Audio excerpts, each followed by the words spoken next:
Excella Education Study in USA assured scholarship. Contact 9881 96666. Vedic nutritionist గా అందరికీ తెలుసు, tips చెప్తూ ఉంటారు, మంచిగా అందరూ కనెక్ట్ అయ్యేలాగా చెప్తూ ఉంటారు కదా. సో మీ కార్పొరేట్ లైఫ్ ఎలా ఉండింది? కార్పొరేట్ లైఫ్ వాస్ చాలా బాగుంది యాక్చువల్గా. సో అందులో నుంచి బయటకు రావడం చాలా కష్టం యాక్చువల్గా. యాజ్ లాంగ్ యాజ్ మనకి సపోర్ట్ ఉంటే, ఫ్యామిలీ సపోర్ట్, మనం ఏమైనా చేయొచ్చు. మీరు 3000 నుంచి ఒక పొజిషన్ వచ్చిన తర్వాత, ఒక డిజిగ్నేషన్ చూసిన తర్వాత, ఆ డిజిగ్నేషన్ పక్కన పెట్టి ఉండటం కూడా చాలా టఫే కదా. అప్పుడు ఏం అనిపించలేదా?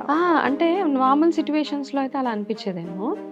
నేను ఈ క్యాన్సర్ ట్రీట్మెంట్ అయినప్పుడు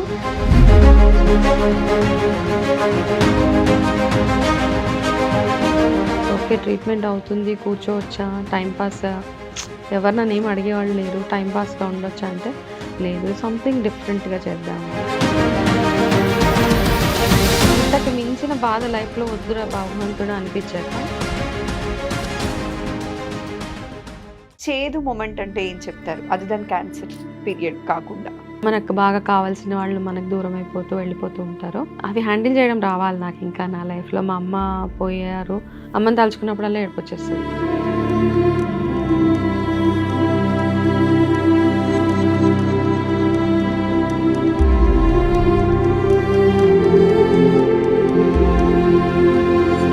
క్యాన్సర్ వచ్చినప్పుడు అమ్మ లోపల చాలా మదన పడిపోయి అనేది, నా ఆయుష్ కూడా నీకు ఇస్తే బాగుండమ్మా భగవంతుడు.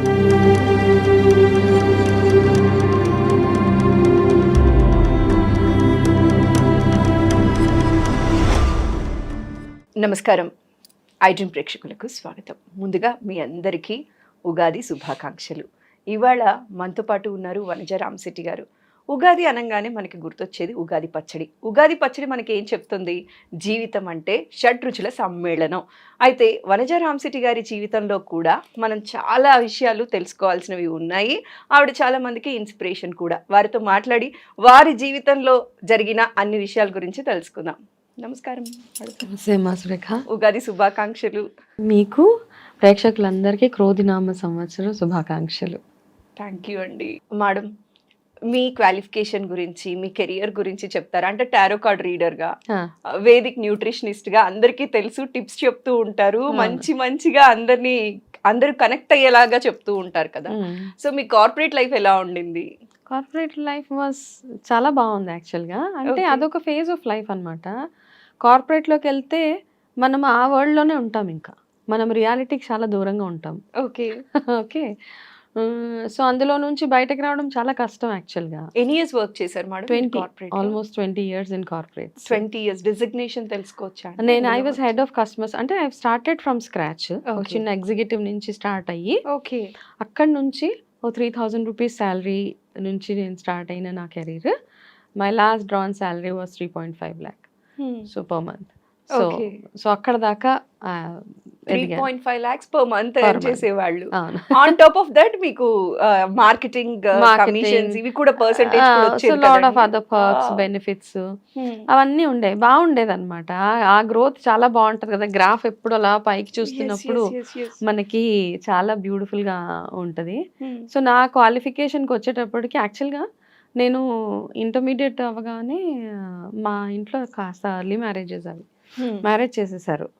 సో తర్వాత దాని తర్వాత ఏమైందంటే, నేను మళ్ళీ మా పెద్ద బాబు పుట్టిన తర్వాత నేను కాలేజ్కి వెళ్ళి మళ్ళీ స్టడీ స్టార్ట్ చేసి, బాబు పుట్టాక చదువుకున్నాను. బాబు పుట్టాక అంటే అంటారు కదా, పెళ్ళి అయిపోయాక పిల్లలు పుట్టాక మనకి ఏం లైఫ్ ఉండదు ఇంకా అలాగా అనేసి.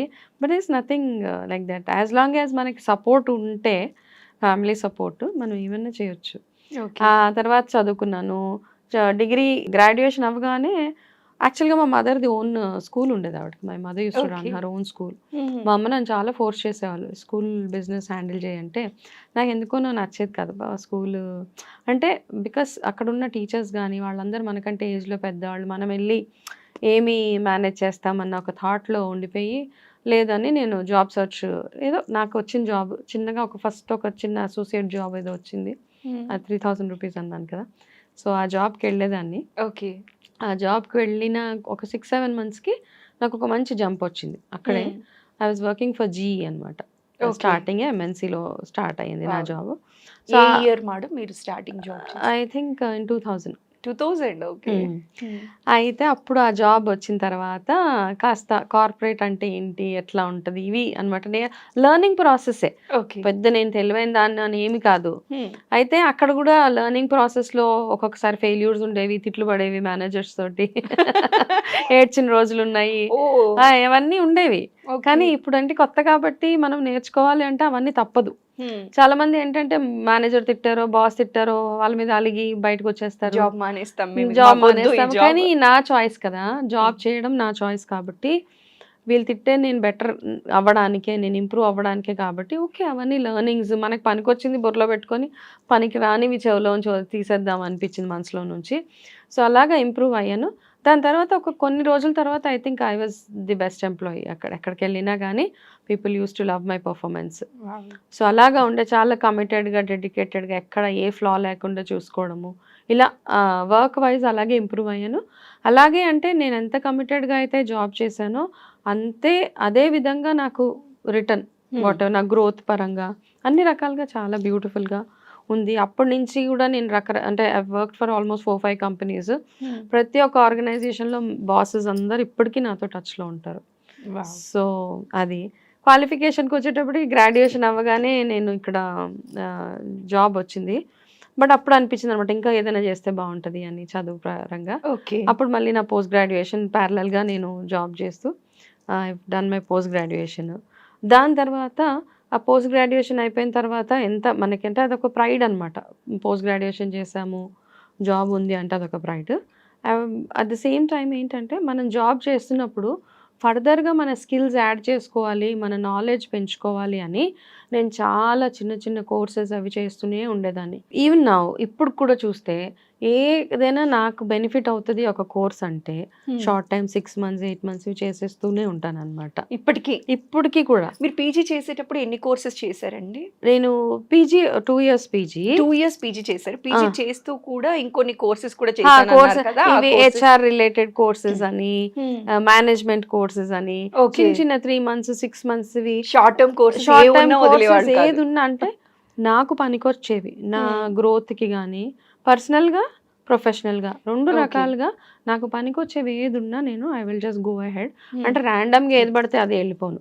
ఇప్పుడు కూడా అలాగే అనిపిస్తుంది అన్నమాట. నాకు నాలెడ్జ్ ఇంప్రూవ్ అయ్యేది ఏదన్నా ఉంది అంటే ఇప్పుడు ఎక్కువ స్పిరిచువల్ పాత్లో చూస్తూ ఉంటాను. అప్పట్లో నాలెడ్జ్ జాబ్కి ఏది యూస్ఫుల్ అవుతుందో అవి చేసిన తర్వాత అలాగా ఇంప్రూవ్ అవ్వకుంటూ I feel good about it అనమాట. సరే ఇంకా మా ఆఫీస్లో నా క్యూరియాసిటీ చూసి నన్ను రకరకాల ట్రైనింగ్స్కి నన్ను పంపించేవాళ్ళు. బాగా ట్రావెల్ చేసేదాన్ని, ఎక్కడెక్కడికో పంపించేవాళ్ళు. ఇంకా one of the best things was Harvard వాళ్ళు కండక్ట్ చేసిన ఒక కోర్స్కి నన్ను 6 monthsకి నన్ను నామినేట్ చేశారు మా ఆర్గనైజేషన్ వాళ్ళు. That was the biggest achievement నా లైఫ్. వండర్ఫుల్ కదా అసలు. కానీ పెళ్ళయి ఇటు ఫ్యామిలీని ఇటు బాబుని వదిలి ఆ 6 months కోర్స్ ఎలా మేనేజ్ చేశారు?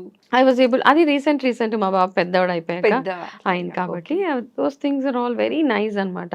అంటే ఐ వాజ్ హ్యాపీ. అయితే కార్పొరేట్కి ముందుకి డిఫరెన్స్ ఏంటి చెప్తాను. మనం కార్పొరేట్ లైఫ్లోకి వెళ్ళినంత వరకు మనం ఏదైనా ఒక ట్రిప్కి వెళ్ళినా మామూలుగా అడ్జస్ట్ అయిపోతాం మనం. ఓకే, నార్మల్ హోటల్లో ఒక రూమ్ తీసుకున్నా, ఏదైనా అంటే పిలిగ్రిమేజెస్కి వెళ్ళినా, ఏదో విజిట్కి వెళ్ళినా ఒక 3 star హోటల్లో ఏదో తీసుకుంటాం. కార్పొరేట్కి వెళ్తే మనం కార్పొరేట్ ఎలా చెడగొట్టేస్తుంది అంటే ఫస్ట్ మీరు ఏదైనా టూర్కి వెళ్తే మీకు ఒక లగ్జరీ ఫ్లైట్లో వెళ్తారు. దాని తర్వాత మీ స్టే చేసే ప్లేస్ 5 star 7 star కంటే తక్కువ ఉండకూడదు, ఎందుకంటే మళ్ళీ వాళ్ళ ఆర్గనైజేషన్ పేరు పోతుంది. కాబట్టి మనకు ఒకసారి ఆ లైఫ్ స్టైల్ చూసిన తర్వాత మనం ట్యూన్ అయిపోతాం. ఇంకా అక్కడ నుంచి వెనక్కి రావడం కష్టం అయిపోతుంది అనమాట. అంటే మనం అక్కడ బెంచ్ మార్క్ చేసేసుకుంటాం. ఓకే, నేను ఎక్కడికైనా వెళ్తే 5 star హోటల్లోనే ఉండాలి, నేను ఎక్కడికైనా వెళ్తే ఫ్లైట్లోనే వెళ్ళాలి అన్న ఒక థాట్లోకి ఒక ఫేజ్లో వెళ్ళాను. మెల్లిగా అలవాటు అయిపోయింది. కంఫర్టబుల్ లైఫ్కు అలవాటు అయిపోతాం మనం. ఎందుకంటే మనకి నెల రాగానే డబ్బులు వస్తాయి చేతి నిండా, ప్లస్ అన్ని కంపెనీ పేడే ఉంటాయి మోస్ట్లీ. మనకేమి అంటే ఓకే ఎవ్రీథింగ్ అంటే ఇలాగే లైఫ్ ఉంటుంది అనుకోవడం తప్పు. ఒకసారి జాబ్లోంచి బయటకు వచ్చాక అవన్నీ కష్టం అవుతాయి, అఫోర్డబిలిటీ. సో అన్నిటికీ అడ్జస్ట్ అవ్వాలి. అది. సో మీరు 3000 నుంచి 3,50,000 ఎర్న్ చేసే లెవెల్‌కి వెళ్ళిన తరువాత కార్పొరేట్ జాబ్ నుంచి అది వదులుకొని ఈ పాత్ ఎంచుకోవటానికి రీజన్ ఏంటి అంటే ఏమంటారు? అనుకోకుండా అక్కడి నుంచి బయటొచ్చారా? లేకపోతే వాంటెడ్‌గానే క్విట్ చేసి వచ్చేసారా? అప్పుడు నా హెల్త్ పరంగా హెల్త్ ఇష్యూ. హెల్త్ ఇష్యూ వచ్చినప్పుడు అప్పుడు అనిపించింది ఈ లైఫ్లో ఏది కాదు ఇంపార్టెంట్, ఆరోగ్యం ఉంటేనే మనం ఏదన్నా అచీవ్ చేయగలుగుతాం లైఫ్లో. హెల్త్ ఒక్కసారి షాటర్ అయిపోయింది అనుకో, ఎలా అయిపోయిందంటే ఆ క్యాన్సర్ జర్నీలో రకరకాల రియాక్షన్స్ మనుషుల దగ్గర నుంచి జాబ్ చేయగలుగుతావా అసలు, ఒక సింపతి, ఒక ఇది అలాంటివన్నీ చూశాను. నేను కంటిన్యూ చేయాలంటే చేయొచ్చు జాబ్, కానీ నాకేమనిపించిందంటే సరే ఎన్ని రోజులు ఇంత 19-20 ఇయర్స్ జాబ్ చేసేసాను, అన్నీ చూశాను లైఫ్లో, ఇప్పుడు నా హెల్త్ నా ఫ్యామిలీ దానికంటే ఇంపార్టెంట్గా ఏదైనా అంటే మనకి సాటిస్ఫాక్షన్ ఇచ్చే వర్క్ ఏదైనా చేస్తే బాగుంటుంది అని ఒక్క థాట్ అంతే. ఓకే. సో క్యాన్సర్ రాకముందు, నాకు క్యాన్సర్ రాకముందు, క్యాన్సర్ వచ్చిన వాళ్ళంటే నాకు భయం వేసేది. వాళ్ళని చూస్తే అయ్యో వీళ్ళు ఉంటారా ఉండరా పాపం, ఎంత ఏం ఫేజ్ గో త్రూ అవుతున్నారు, వీళ్ళు అసలు బ్రతుకుతారా, వీళ్ళ లైఫ్ స్పాన్ ఏంటి, ఆ థాట్ ఒకటి ఉండేది నాకు. అండ్ నాకు అలా ఎవరైనా చెప్పగానే ఫుల్ డిస్టర్బ్ అయిపోయేదాన్ని, వాళ్ళ పలానా వాళ్ళ క్యాన్సర్ వెళ్ళిపోతారేమో అన్న భయం. అనేసి అది. ప్లస్ నేను నా ట్రీట్మెంట్ అవుతున్నప్పుడు నేను ఇంటరాక్ట్ అయిన వాళ్ళతోటి ఇవన్నీ చూసి నా ట్రీట్మెంట్ అవుతున్నప్పుడు అందులో రియాలిటీ ఎంత, ఓకే నిజం ఎంత, అబద్ధం ఎంత, అసలు యాక్చువల్గా మనిషి ఏం పాస్ ఆన్ అంటే ఈ క్యాన్సర్ ట్రీట్మెంట్ అవుతున్నప్పుడు ఎమోషనల్గా కానీ, ఫిజికల్గా కానీ, మెంటల్గా కానీ, సొసైటీ పరంగా కానీ, ఫ్యామిలీ పరంగా కానీ ఏమేమి అవుతాయి లైఫ్లో అన్నది అంటే ఫోకస్డ్గా అబ్జర్వ్ చేసుకుంటూ వెళ్ళిపోయాను అనమాట. నాకు అనిపించింది ఓకే మనం బ్రతకాలి అనుకుంటే ఏదన్నా చేయొచ్చు మనం. ఓకే ఒక్క థాట్ ఒక్కటే, ఆ సంకల్పం ఒక్కటే ఇంపార్టెంట్. ఏది అచీవ్ చేయాలన్నా దృఢ సంకల్పం అంటాం కదా, అది ఒకటి ఉండాలి. ఆ ఫేజ్లో నేను గివప్ చేసేయచ్చు, అందరిలాగా నేను నాకేం అక్కర్లేదు అనేసి ఇంట్లోనే కూర్చోవచ్చు. ఇప్పుడు కూడా అలా చాలామంది ఉన్నారు, అమ్మ నేను ఏం చేయను అలాగే ఒక మూలకు రెస్ట్గా ఉంటాను అనుకోవచ్చు. లేదు ఏదైనా చేస్తే బాగుంటుంది అన్న థాట్ అయితే వచ్చింది. అప్పుడు నేను అనుకున్నాను ఇంకా జాబ్ చేస్తూ నేను చేయాలనుకున్నది రెండు పడవల మీద కాళ్ళు వేస్ట్. సరే అప్పుడు అనిపించింది అనమాట, మనీకి ఎంత ఇంపార్టెన్స్ ఇస్తామా, ఇన్ని డబ్బులు రావు కదా నెలకి, ఇట్స్ ఓకే. ఓకే. అప్పుడు ఏంటంటే మనం కొన్ని గివప్ చేసేయాలి లైఫ్లో, మెటీరియలిస్టిక్ ఏవైతే ఉంటాయో అవి వదిలేసుకోవాలి. ఓకే. అంతే. ఎందుకంటే ఐఎమ్ కంఫర్టబుల్ బై దెన్. మా హస్బెండ్ జాబ్ ఉన్నది, సో ఎవ్రీథింగ్ ఈజ్ గుడ్. ఒకవేళ నేను జాబ్ మానేసినా నన్ను ఎందుకు చేయట్లేదు అని క్వశ్చన్ చేసేవాళ్ళు లేరు. నేను మానేసి ఇంట్లో కూర్చుంటే హ్యాపీ ఫీల్ అయ్యే వాళ్ళు చాలామంది ఉన్నారు. బట్ కొన్నిసార్లు ఏమైపోతుందంటేనండి, కార్పొరేట్లో కానీ ఎక్కడైనా కానీ ఒక పొజిషన్ వచ్చిన తర్వాత, ఒక డెసిగ్నేషన్ చూసిన తర్వాత ఆ డెసిగ్నేషన్ పక్కన పెట్టి ఉండటం కూడా చాలా టఫే కదా, అప్పుడు ఏమనిపించలేదా? అంటే నార్మల్ సిచ్యువేషన్స్లో అయితే అలా అనిపించేదేమో. నేను ఈ క్యాన్సర్ ట్రీట్మెంట్ అయినప్పుడు ఇంతకు మించిన బాధ లైఫ్లో వద్దురా భగవంతుడు అనిపించాక అప్పుడు అనిపించింది దానికంటే నా హెల్త్, నా ఫ్యామిలీ, నా పిల్లలు ఇవి కదా నాకు ఇంపార్టెంట్ అని ఐ జస్ట్ గేవ్ అప్ అనమాట. అది అక్కడ వదిలేసి అక్కడ ఫుల్ స్టాప్ పెట్టి కొత్తగా నేను ఏం చేయవచ్చు. ఓకే సో ఓకే ట్రీట్మెంట్ అవుతుంది, కూర్చోవచ్చా, టైంపాస్, ఎవరు నన్ను ఏం అడిగేవాళ్ళు లేరు, టైంపాస్గా ఉండొచ్చా అంటే లేదు, సంథింగ్ డిఫరెంట్గా చేద్దాము. ఏది ఇంపార్టెంట్, హెల్త్ కావాలంటే ఏంటి, మన లైఫ్ స్టైల్ బాగుండాలి, లైఫ్ స్టైల్ బాగుండాలంటే మన అలవాట్లలో మార్పు రావాలి, మన అలవాట్లలో మార్పు రావాలంటే మన ఫుడ్ హ్యాబిట్స్లో మార్పు రావాలి, ఫుడ్ హ్యాబిట్స్తో పాటు మన డైలీ రొటీన్లో మార్పు రావాలి. ఇవన్నీ చేయాలి అంటే ఫస్ట్ నేను ప్రాక్టీస్ చేశాను. ప్రాక్టీస్ చేస్తున్నప్పుడు ఇంప్రూవ్మెంట్ చూసిన తర్వాత డిఫరెంట్గా హెల్త్ లైన్లోకి వెళ్ళాలి అంటే ఏదో ఒకటి ఉండాలి కదా మనకి, డిగ్రీలో లేకపోతే సర్టిఫికేషన్స్, ఎలాగో I'm very pro for certification courses and అలాగా నేను California institute of integral studies వాళ్ళతో మాట్లాడి నా 1 ఇయర్ అంటే అది ఆన్లైనే. ఓకే. సో 1 ఇయర్ కోర్స్ వాళ్ళతో హెల్త్ కోచింగ్ కంప్లీట్ చేసి అందులోనే క్యాన్సర్ కౌన్సిలింగ్ అది క్లోజ్ చేసి అప్పటికి ట్రీట్మెంట్ అవుతూనే ఉంది. ఓకే. సో ట్రీట్మెంట్ అవుతున్నప్పుడే మీరు క్యాన్సర్ కౌన్సిలర్ గా అవును కోర్స్ కంప్లీట్ కంప్లీట్ చేశాను. ఎందుకంటే యాక్చువల్గా one way that also help me అనమాట. నా ఫ్యాకల్టీస్ ఎవరైతే ఉన్నారో అంతా ఫారినర్సే అనమాట. ఓకే. అయితే జూలీ ఆవిడ పేరు, ఆవిడ చాలా ఇంప్రెసివ్గా ఆవిడ మాట్లాడే మాటలు కానీ అవన్నీ వింటుంటే నాకు కూడా ఒకలాంటి మోటివేషన్, ఓకే హెల్త్ ఎంత ఇంపార్టెంట్ కదా మనకి. అలాగే నేను ప్రాక్టీస్ చేసి దాని తర్వాత ఆవిడ ఎంత చెప్పినా వాళ్ళు ఏం చెప్పేవాళ్ళంటే Indian habits are the best habits. Food habits కానీ మన లైఫ్ స్టైల్ కానీ ఏదైనా మనం తినే గంజి దగ్గర నుంచి, సద్దన్నం దగ్గర నుంచి, ఇడ్లీ దగ్గర నుంచి, సాంబార్ దగ్గర నుంచి, మనం చేసే యోగా, ప్రాణాయామాలు ఇవన్నీ అక్కడ ప్రాక్టీస్ చేసుకుంటారు వాళ్ళు. సో, కాకపోతే అవన్నీ దూరపు కొండలు నునుపు అని అది. మనకేం మనము వాళ్ళ హ్యాబిట్స్ నచ్చుతాయి. ఆవిడ వాళ్ళేమో కోర్స్ స్టార్ట్ చేయడమే మెడిటేషన్ తోటి, ఓంకారం తోటి స్టార్ట్ చేసేవాళ్ళు ఆవిడ. ఓహ్! ప్రతిరోజు క్లాసెస్ సో ఆవిడ టీచ్ చేయటం కూడా ఓంకారం తోటే టీచ్ చేసేవాళ్ళు. వండర్ఫుల్ చేసేవాళ్ళు. కదండి అసలు. అదే మరి. చేసి she used to say I had starch today గంజి సద్దన్నం. ఓహ్! అలా చెప్తున్నప్పుడు నాకు అప్పుడు మళ్ళీ మన ఇండియన్ బుక్స్, ఇండియన్ ఆయుర్వేద అంతా రిఫర్ చేసి మళ్ళీ వేదిక్ న్యూట్రిషన్ కోర్స్ స్టార్ట్ చేశాననమాట. అది ఓకే. ఇట్స్ ఇంకా ఇప్పుడు కూడా అందులో కొత్త కోర్సెస్ వస్తే నేను జాయిన్ అవుతూనే ఉంటాను వాటిలో. హ్మ్. సో అది ఆ సర్టిఫికేషన్ కంప్లీట్ చేసి ఇలాగా ఇది అవుతున్నప్పుడు ఇంకా ఒకటి స్టార్ట్ అయింది అంటే ఇంకా అన్నీ వస్తూనే ఉంటాయన్నమాట. హ్మ్. మళ్ళీ స్పిరిచువల్ లైన్‌లో నాకు యాక్చువల్‌గా క్యాన్సర్ రాకముందు ఆస్ట్రాలజికల్‌గా పూజలు అవి చిన్నప్పటి నుంచే పూజలు. ఆస్ట్రాలజర్ ఒక ఆయన చెప్పారనమాట. "నీకు ఈ ఫేజ్ ఆఫ్ లైఫ్‌లో చాలా డిఫికల్టీ ఉంటదమ్మా. హ్మ్. నీకు కాస్త అర్ధాష్టమ శని నడుస్తుంది. సో, హాస్పిటలైజేషన్ అది ఉంటది" అని చెప్పారు. పూజలు ఇవి చేసినప్పుడు ఏమైపోతదంటే ఆస్ట్రాలజిస్ట్ చెప్పినా పెద్ద పట్టించుకో. మన నాకేమవుతదిలే లైఫ్‌లో ఏమైతదిలే అన్నట్టు. లైట్. అలా సరే అలా అన్నారు కదా! అలా ఓకే. అన్నప్పుడు ఇలా అయింది కదా! నిజంగా ఆస్ట్రాలజీ ఎంత డీప్‌గా ఎళ్ళొచ్చు అని స్పిరిచువాలిటీ వైపు, కాస్త ఆస్ట్రాలజీ వైపు, టారో రీడింగ్ వైపు, పాస్ట్ లైఫ్ వైపు అన్నీ అన్నిట్లో దూరా. ఒకటేంటంటే టైం బోలెడంత ఉంది చేతిలో. సో, ఏది వేస్ట్ చేసుకోలేదు. పాస్ట్ లైఫ్ రిగ్రెషన్ థెరపీ చేశాను. హ్మ్. ఎందుకు మనుషులు ఈ లైఫ్‌లో ఇట్లాంటి సఫరింగ్స్ గో త్రూ అవుతారు. అవి ఆ రిగ్రెషన్స్ అక్కడ హ్మ్. బెంగుళూరు ఎళ్ళి మరి కోర్స్ జాయిన్ అయ్యి అక్కడ చేశాను. దాని తర్వాత అది చేస్తున్నప్పుడే టారో రీడింగ్ ఇవన్నీ అక్కడే అనమాట. స్పిరిచువల్ హీలింగ్, సౌండ్ హీలింగ్స్ అని హ్మ్. ఇవన్నీ అక్కడ నేర్చుకునేవి. ఇంకా చాలా అనమాట. ఒక అడిక్షన్ లాగా అయిపోయి ఓకే. అన్నిట్లో వెళ్ళాలి అంటే ఫస్ట్ ఆఫ్ ఆల్ ఇవన్నిట్లో మనం పట్టు సాధించాలి అంటే ఒకటి మీ మైండ్ అండ్ హార్ట్. ఫస్ట్ మీకు ఏం అచీవ్ చేయాలని ఒకటి మైండ్‌లో ఉండాలి. అండ్ అవతల మనిషికి మంచి చేయాలి అనే ఒక ఆలోచన. ఓకే. మీరు దాంట్లో నుంచి ఏమి బెనిఫిట్ పొందడానికి లేదక్కడ. అంటే ఓకే. ఏదో ఫేక్‌గా మాట్లాడేసి, ఫేక్ చేసేసి, నా వైపు జనాలని అట్రాక్ట్ చేసేసుకోవాలి అని కాకుండా, హ్మ్. మనం ఎంత ప్రాక్టీస్ చేస్తే టారో అంత అక్యురేట్‌గా ప్రెడిక్ట్ చేయగలుగుతాం మనం. హ్మ్. సో, బాబా అంటారా you've seen I am a very staunch devotee of Saibaba. Yes. నేను వేసే ప్రతి అడుగు, నేను చేసే ప్రతి అచీవ్‌మెంట్ ఆయన ఆశీర్వాదం వల్లే అయింది అని ఇప్పటికీ నమ్ముతాను. హ్మ్. అది. అయితే వనజ గారు ఇంకొక మాట అడుగుతా. మీరు బాబా గురించి మాట్లాడారు కాబట్టి, మేము బాబాకి వ్యతిరేకులు కాదండి. మేము బాబా భక్తులకి వ్యతిరేకులం. హ్మ్. ఎందుకు అంటే శివుడి ముందు ఉండాల్సిన నంది వాహనాన్ని తీసుకొచ్చి బాబా ముందు పెట్టడం, బాబా సుప్రభాతం అని చేయటం, ఆల్రెడీ హారతులు ఉన్నాయి కదా! ఇలాంటివి చేసి ఆయన్ని హేళన చేస్తున్నారు. వీటి వల్లనే ఆయనకి దూరం అవుతున్న వాళ్ళు కానీ, దూరంగా ఉన్న వాళ్ళు కానీ నవ్వే స్థాయికి భక్తులు తీసుకొస్తున్నారు. అవును. ఇలాంటివి విన్నప్పుడు ఏమనిపిస్తదండి మీకు? ఒక అన్ మనిషికి పట్టం కట్టారు. ఆయన అసలు దేవుడే కాదు అన్న కామెంట్స్ కూడా ఎక్కువ పాస్ ఆన్ చేస్తూ అవును. ఉంటారు కదా! ఆయన కూడా చెప్పలేదు. ఆయన గురువు అంతే. హ్మ్. బాబాని మనం ఒక గురువుగా ఆరాధిస్తాం. ఆరాధిస్తాము. హ్మ్. ఎవ్వరికీ చెప్పుకోలేని పెద్ద పెద్ద బాధలు, కష్టాలు ఎవరితో చెప్పుకున్నా ఇంకొకళ్ళ దగ్గరికెళ్ళిపోతాయి. అందుకని ఆ గురువు దగ్గరికెళ్ళి మనం మొరపెట్టుకోవాలి. నాకు ఈ కష్టం ఉంది.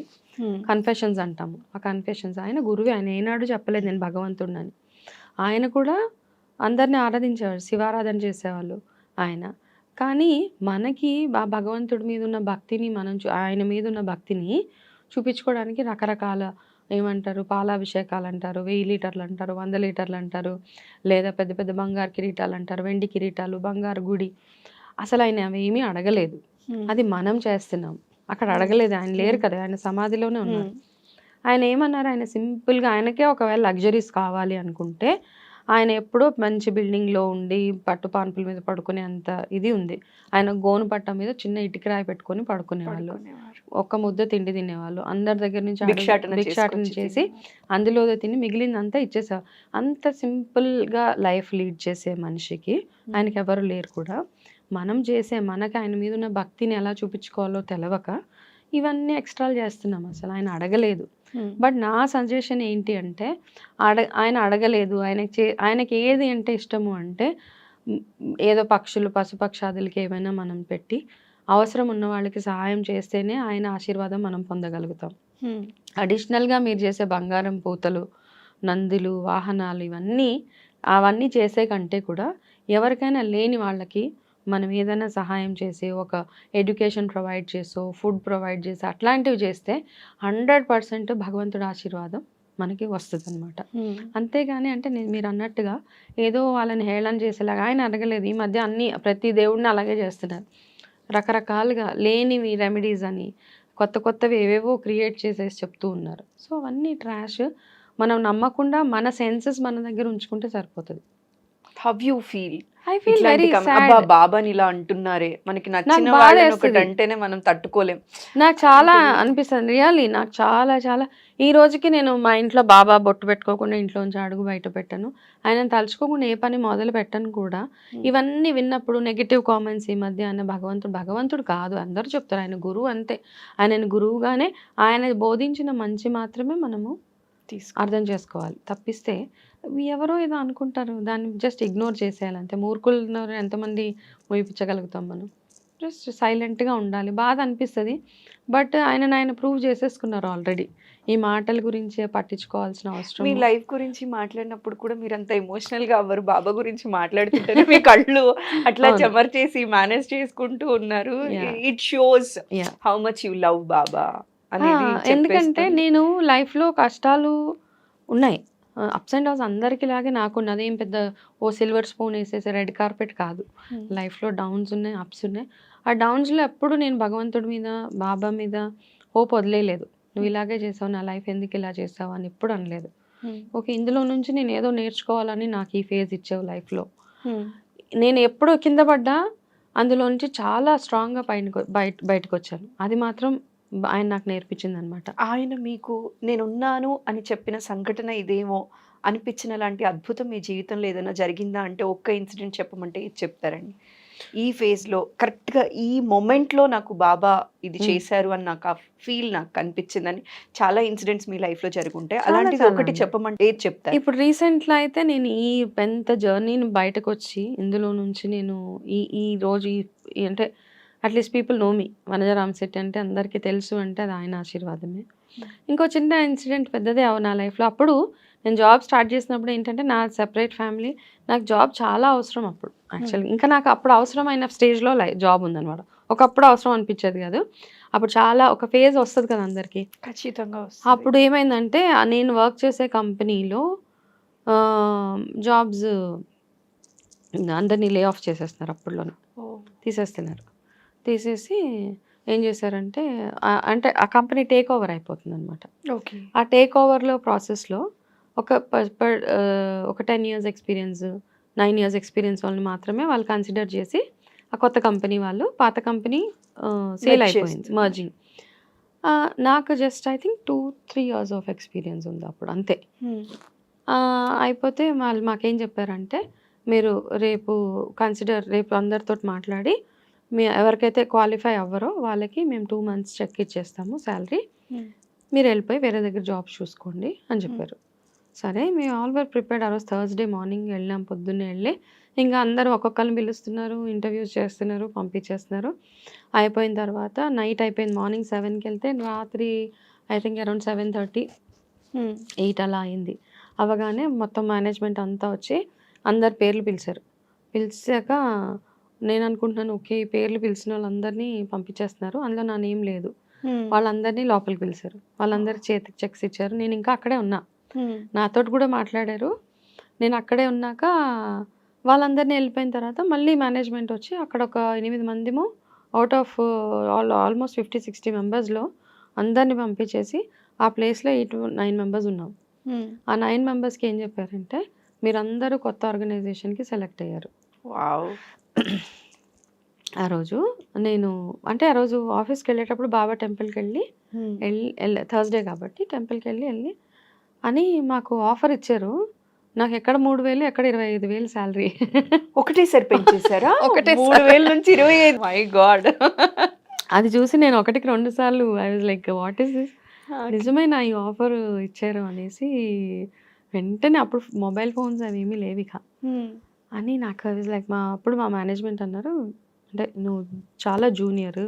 నేను అన్నాను కదా స్టార్టింగ్లో నాకు కూడా తిట్లు పడ్డాయి, నేర్చుకున్నాను, but your commitment is too good, so we want you to work for us అని చెప్పి ఆ ఆఫర్ ఇచ్చేసారు.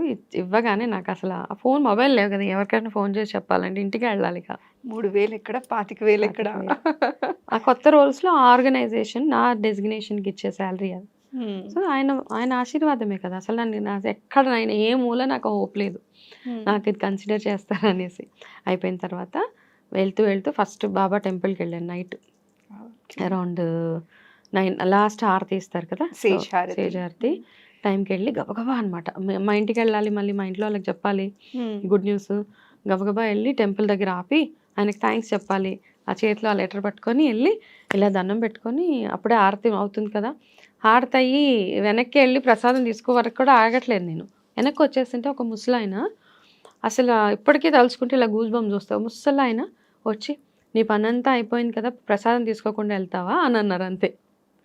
అవ్వగానే ఆ డైలాగ్ విని నాకైతే అసలు అంటే ఒకలాగా ఇలా కడుపులోంచి ఇలా బటర్‌ఫ్లైస్ అంటాం కదా! టప్ అనేసి ఒక బ్లడ్ ఇలా అయిపోయి, అమ్మో! ఏంటి ఇలా అంటున్నారు?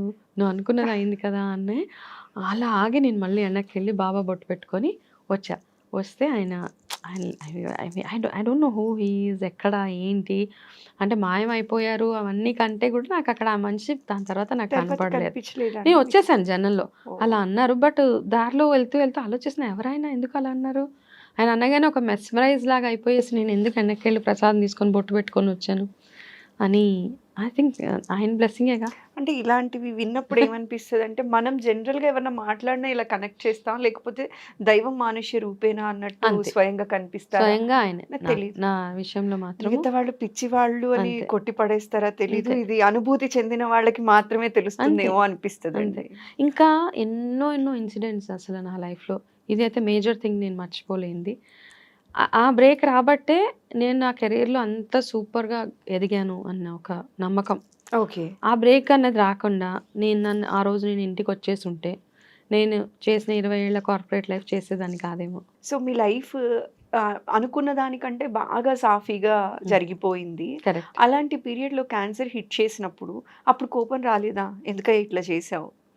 కోపం అని అనేది ఎప్పుడైనా రాలేదు. అనిపించిందా? ఎందుకంటే ఇంట్లో వాళ్ళ పైన అలిగినప్పుడే దేవుడికి బాగా కనెక్ట్ అయిన వాళ్ళు కూడా ఆయన మీద కూడా అలుగుతారు కదా! అట్లా లేదు. నాకేమనిపించిందంటే, నేను ఒకటి బాబా పారాయణం ఏదైతే ఉంటదో, నాకెప్పుడు వీలైతే అప్పుడు చదువుతూనే ఉంటాను. హ్మ్.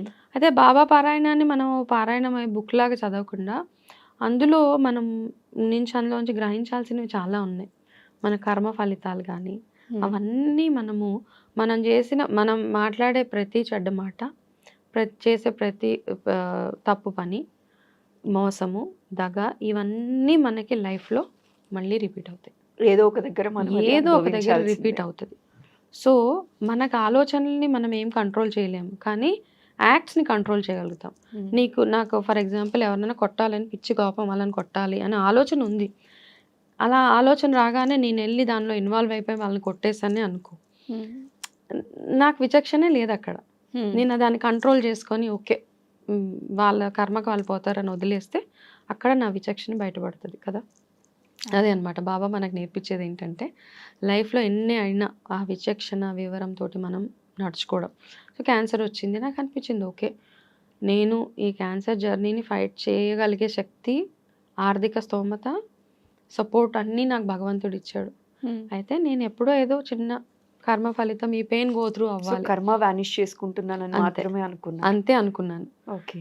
అదొక్కటే అనుకోని ఆ ప్రాసెస్‌లో సరే నాకెప్పుడు నువ్వు ఒక బ్యాడ్ అయినప్పుడు ఒక గుడ్ ఎప్పుడు చేసావు. ఈ బ్యాడ్‌లోంచి ఏదో ఒక మంచి నువ్వు ఇస్తావు అనే కాన్ఫిడెన్స్ అయితే నాకుండింది. హ్మ్. అంతే కదా! అది అవ్వబట్టే ఈరోజు ఒక న్యూట్రిషనిస్ట్, క్యాన్సర్ సపోర్ట్ కోచ్, ఒక స్పిరిచువల్ ఏరియల్ టారో రీడర్. ముందు దానికంటే ఈ జర్నీ బ్యూటిఫుల్‌గా అనిపిస్తుంది నాకు. ఈ జర్నీ ఎలా అనిపించిందండి? అంటే వనజ రామశెట్టి గారు అనంగానే ఇప్పుడు రెమెడీస్, నాకు వనజ రామశెట్టి రెమెడీస్ అని కొడుతున్నారు యూట్యూబ్‌లో. హ్మ్.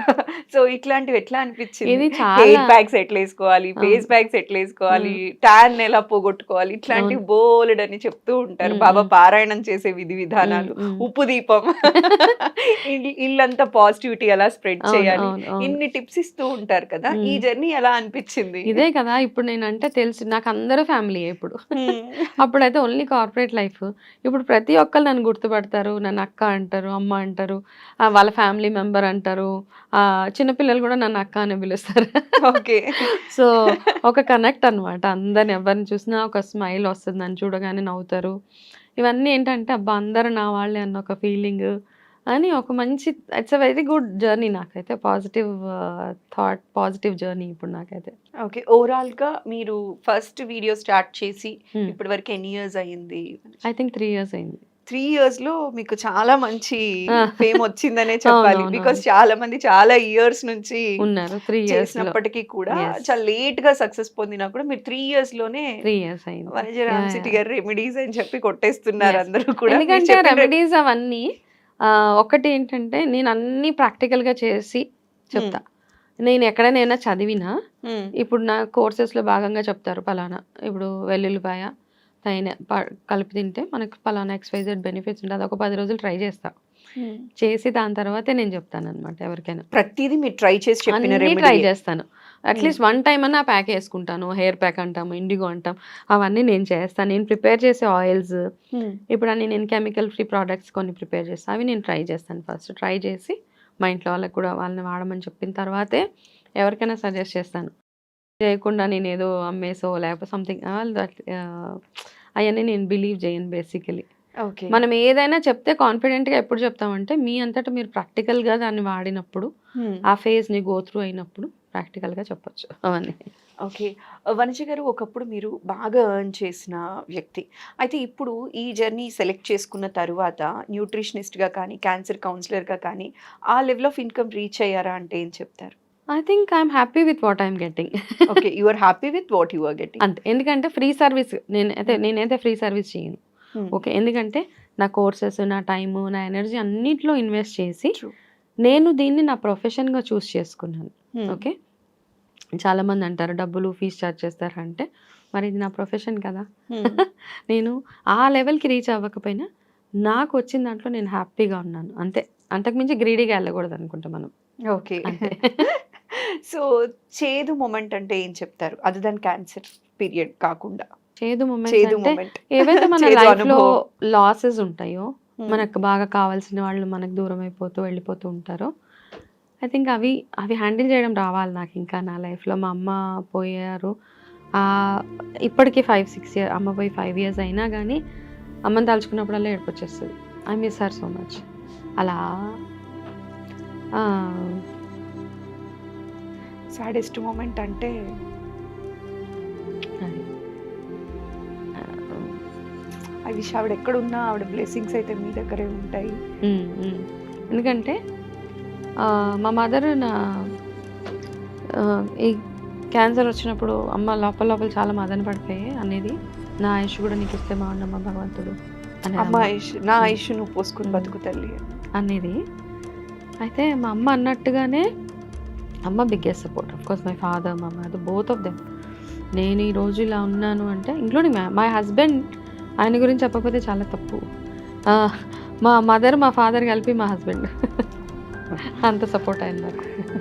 అదృష్టం. అంతే. వాళ్ళిద్దరు కలిపితే ఎంత అయితే నాకు లవ్ అండ్ అఫెక్షన్ సపోర్ట్ ఇస్తారో ఈయనొక్కైనా అంత ఇస్తారు నాకు. సో అదే అనమాట. That is one thing. ఆ బ్లెస్సింగ్ భగవంతుడు నాకు ఇచ్చాడు అనుకోవచ్చు. అయితే అమ్మ లేనప్పుడు అమ్మ she seen me go through కీమోథెరపీలు కానీ, అమ్మ ఏడ్చేదాన్ని, అమ్మ నాకు మంట వేస్తుందమ్మా. ఎవరికి చెప్పుకుంటాం? అమ్మ ఒక్కతే అర్థం చేసుకుంటుంది. అమ్మ నాకు పెయిన్ వస్తుందమ్మా, నాకు కీమోస్ అవుతాయి, నాకు నోట్లో అంతా అలా. మా అమ్మ కూడా ఏడ్చేసేది, అయ్యో నీకు ఇంత కష్టం వచ్చిందమ్మా అనేసి వచ్చి నాతోటే ఉన్నారు అమ్మ. నా ట్రీట్మెంట్ అయినప్పుడు మా హస్బెండ్ ఆఫీస్కి వెళ్ళిపోతే తను వచ్చి నాతో ఉండి అంత సపోర్ట్ చేసి అప్పుడు అనేది నాకు ట్రీట్మెంట్ అయిపోయింది, ఇంకా అయిపోతుంది అన్న ఫేజ్లో ఒక నమ్మకం, ఓకే ట్రీట్మెంట్ పాజిటివ్గా రెస్పాండ్ అవుతున్నాను అంతా అవుతుందని అమ్మ సడన్గా స్ట్రోక్ వచ్చిపోయారు. ఏమీ లేదు అసలు ఆవిడకి, జస్ట్ వార్నింగ్ అలా లేచారు, అలా కొలాప్స్ అయిపోయారు అంతే. ఇక్కడ నుంచి బయటపడ్డారు, మళ్ళీ వెంటనే ఇది ఎలా వెంటనే హ్యాండిల్ చేశారు అసలు? అదే అంటున్నా కదా, నా చేదు నా లైఫ్లో ఒక బ్యాడ్ ఫేజ్ అంటే ఇందులోంచి బయటకు వస్తున్నాను అన్న టైంలో అమ్మ ఇన్సిడెంట్, అది కోపప్ అవ్వడానికి చాలా టైం పట్టేసింది నాకు. బట్ అదే అన్నా కదా, my husband is equal to I think ఆ ఫేజ్ ఆఫ్ లైఫ్లో అందులో నుంచి నేను బయటకు రావడానికి అసలు ఆయన సపోర్ట్ ఈజ్ వండర్ఫుల్ అనమాట. నిజంగా నాకు మీ జర్నీ గురించి తెలుసుకున్న తర్వాత మీ లైఫ్లో ఎలాగైతే మీ వారు మీకు బ్లెస్సింగ్ అయ్యారో చాలా మంది ఆడవారికి అలాంటి హస్బెండే రావాలని కోరుకోవాలి డెఫినెట్గా. అనిపించిందండి. నిజంగానే కదా. Yes, ఇప్పుడు yes. మీరు మ్యారేజ్ చిన్న ఏజ్లో అయిన తర్వాత కూడా ఒక బాబు పుట్టిన తర్వాత కూడా మీ చదువుకి ఎక్కడా కామా పెట్టకుండా లేదు, లేదు. కంటిన్యూ చేశారు. అవును, అవును, మీ కార్పొరేట్ జర్నీ కంటిన్యూ చేశారు. మీ Mm. టఫెస్ట్ ఫేజ్లో మీకు తోడుగా ఉన్నారు. అవును. సో హ్యాపీ అనిపిస్తోందండి ఇది వింటుంటే. So Thank you. ఇప్పుడు జనరేషన్లో చూసినట్లయితే వైఫ్ అండ్ హస్బెండ్ మధ్య చిన్న చిన్న వాటికి కూడా బాండింగ్ మిస్ అయిపోతుంది అవును, కదా. అవును, అవును. అలాంటి వారికి మీరు ఇచ్చే సజెషన్ ఏంటంటే ఏం చెప్తారు? అంటే వైఫ్ అండ్ హస్బెండ్లో ఎలా ఉంటుందంటే చిన్న చిన్నవే అక్కడ అన్నమాట. నీడ్స్ అండ్ వాంట్స్ చిన్నవే, పెద్ద డిమాండ్స్ అక్కర్లేదు. ఒక చిన్నది చెప్తాను. ఇప్పుడు హస్బెండ్ ఎర్నింగ్ పొజిషన్ మనకు తెలిసినప్పుడు ఆడవాళ్ళకి అన్నెసెసరీ డిమాండ్స్ చేయకూడదు వాళ్ళకి. ఇప్పుడు మీ హస్బెండ్ ఒక 10,000 సంపాదిస్తున్నారు. నాకు ఈసారి ఉగాదికి నాకు 3,000 రూపాయలు చీర కొనండి, 4,000 రూపాయలు చీర కొనండి అంటే మీ హస్బెండ్కి కొనాలన్న ఇంటెన్షన్ ఉన్నా కొనలేకపోతున్నానని బాధ ఆయనని బాగా బాధ పెట్టేస్తూ ఉంటుంది. ఓకే. సో అట్లాంటి డిమాండ్స్ తగ్గించుకొని వాళ్ళ సంపాదన ఎంతైతే ఉందో అందులోనే మీరు ఆనందంగా ఉండేలాగా, అవతల వాళ్ళని పొగుడుతూ మీ హస్బెండ్ని డౌన్ చేసేసేలా అలాంటి మాటలు అంటే అది ఇద్దరికీ వర్తిస్తుంది. వేరే వాళ్ళని పొగుడుతూ మనం చిన్న చిన్న అప్రిసియేషన్సే కొడతాం కాబట్టి మనము. సో అలా అయితే లైఫ్ సాఫీగా నడిచిపోతుంది. ఇంకా చాలా ఉన్నాయి వైఫ్ అండ్ హస్బెండ్ టిప్స్ అంటే బోల్డ్ అని ఉన్నాయి. కానీ నేను చిన్న ఎగ్జాంపుల్ చెప్తున్నాను అంతే. ఓకే. ఎందుకంటే ఈ మధ్య కాలంలో ఎవ్రీథింగ్ రివాల్వ్స్ అరౌండ్ మనీ. మేజర్లో మనీ, మెటీరియలిస్టిక్ థింగ్సే. కారు, బంగ్లా, ఇల్లు ఇవే కదా. సో మీ సంపాదన ఎంత ఉందో అంతలోనే మీరు హ్యాపీగా ఉండేలాగా ఆ సంపాదననే అప్రిషియేట్ చేస్తూ ఉండాలి. అప్పుడే లక్ష్మి నిలుస్తుంది మన దగ్గర. సో లక్ష్మీదేవి గురించి మాట్లాడారు కాబట్టి లక్ష్మి నిలుస్తుందని ఇంకొక పాయింట్ అండి. మీరు లక్ష్మీదేవి నిలవటానికి ఏ రెమెడీస్ చేయాలో చెప్తూ ఉంటారు. అలానే హెల్దీ స్కిన్ కోసం అని, హెయిర్ కోసం అని బ్యూటీ టిప్స్ కూడా చెప్తూ ఉంటారు. కానీ ఎక్కువగా కంపేర్ చేసినట్లయితే ఎక్కువ మంది బ్యూటీ కాన్షియస్ ఉండటం వల్ల ఈ బ్యూటీ టిప్స్ ఎక్కువ వెళ్తాయి అంటారా? బ్యూటీ కనెక్ట్ అవుతూ ఉన్నారు బ్యూటీ ఇప్పుడు ఎందుకంటే మన అందరం అందము ఎక్కడికి వెళ్ళినా ఏంటమ్మా నల్లగా అయిపోయావు, ఏంటమ్మా జుట్టు ఊడిపోయింది, ఇంత ఏంటమ్మా. సో ఈ కామెంట్స్ వినలేక మనుషులు ఏంటంటే మేము ఎంత అందంగా ఉంటే అంత బాగా మమ్మల్ని యాక్సెప్ట్ చేస్తారు అన్న ఒక థాట్లోకి వచ్చేసాం అందరం యాక్చువల్గా. సో బ్యూటీకి ఈక్వల్ ఇంపార్టెన్సే ఇస్తారు అందరూ. సో బ్యూటీకి ఎక్కువ ఇంపార్టెన్స్ ఇస్తున్నారు. బ్యూటీ అంటే అది ఆటోమేటిక్గా రావాలి. ఓకే. అంటే నేను నిజంగా మనం ఎప్పుడైతే రెగ్యులర్గా మనం పూజలు అవన్నీ అంటే భగవంతుడికి కనెక్ట్ అయ్యి స్పిరిచువల్గా మనం చేయాల్సిన పనులు న్యాయబద్ధంగా చేసి మీ రెస్పాన్సిబిలిటీస్ని మీరు ఫుల్ఫిల్ చేస్తూ యాజ్ ఎ భార్యగా, ఒక కూతురుగా, ఒక మదర్గా మీరు అన్ని పనులు సక్రమంగా చేస్తే ఆటోమేటిక్గా మీ లోపల నుంచి ఒక గ్లో ఉంటుంది కదా, అదే బ్యూటీ. ఎక్స్టర్నల్ గా ఇవేవి చేయాలి. నిజంగానే మీరు అన్ని ప్రాపర్గా ఫాలో అయిన వాళ్ళకి మనసులో ఎటువంటి బ్యాడ్ ఆలోచనలు, కుళ్ళు కుతంత్రాలు లేని వాళ్ళు ఆటోమేటిక్గా ఒక పాజిటివ్ ఆరా వచ్చేస్తుంది మనకి. ఓకే. అవన్నీ ఈర్ష, కుళ్ళు అవన్నీ అందరికీ ఉంటాయి, ఎవరికి లేదని నేను అనను. కాకపోతే వాటిని ప్రాసెస్ చేసి ఓవర్కమ్ అవ్వడం మనం నేర్చుకోవాలి. అప్పుడే మనం బ్యూటిఫుల్గా కనపడదాం. దానికోసం ఎక్స్టర్నల్గా అఫ్కోర్స్ మంచి చీరలు కట్టుకోవాలి, మంచిగా బాగుండాలని అందరికీ ఉంటుంది, ఆడవాళ్ళకి ఇంకా ఎక్కువగా ఉంటుంది. కానీ అదొక్కటే ప్రపంచం కాదు. ఒక్కొక్కసారి ప్రాబ్లమ్స్ వస్తాయి, వాటిని యాక్సెప్ట్ చేసేసుకోవాలి. వనజ గారు, సోషల్ మీడియాలోకి మీరు ఎంటర్ అయిన తర్వాత మీకు ఇప్పటికీ గుర్తుండిపోయే స్వీటెస్ట్ కాంప్లిమెంట్ ఏంటి అంటే ఏం చెప్తారు? అంటే చాలా ఉన్నాయి. నాకు ఒక క్యాన్సర్ పేషెంట్ ఏమన్నారంటే ఆవిడకి కీమోథెరపీస్ 15 ఎన్నో చెప్పారు. నేను కీమోకి వెళ్ళే ప్రతిసారి మీ వీడియోస్ ఆన్ చేసుకునే కూర్చుంటాను. కీమోథెరపీ అప్పుడు నా వీడియోస్ మాత్రమే చూస్తుందంట ఆవిడ. ఇంకా వేరేది ఏది చూడను.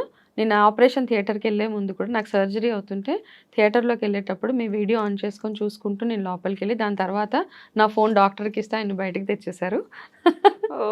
నేను ఆ థాట్ తోటే నా సర్జరీ మిమ్మల్ని తలుచుకుంటూనే నేను సర్జరీ చేయించుకున్నాను అన్నది. అది మాత్రం దట్స్ వన్ బిగ్గెస్ట్ కాంప్లిమెంట్ నా లైఫ్లో. అంటే నేను అంత పాజిటివ్ ఎనర్జీ ఆవిడకి ఇచ్చాను, అంత నమ్మకం, ఆ హోప్ నేను ఆవిడకి ఇవ్వగలిగాను కదా. అంతకు మించి బిగ్గెస్ట్ కాంప్లిమెంట్ ఏం కావాలి మనకి?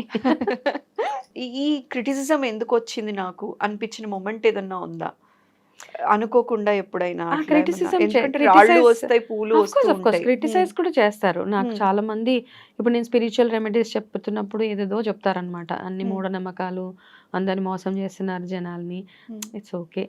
ఇప్పుడు ఇవి యాక్సెప్ట్ చేసినప్పుడు అవి కూడా యాక్సెప్ట్ చేయాలి. ఓకే. కదా! It's okay. అంటే నాకు తెలిసినది, నాకు మంచి జరిగింది అనేవి నేను నలుగురితో షేర్ చేశాను.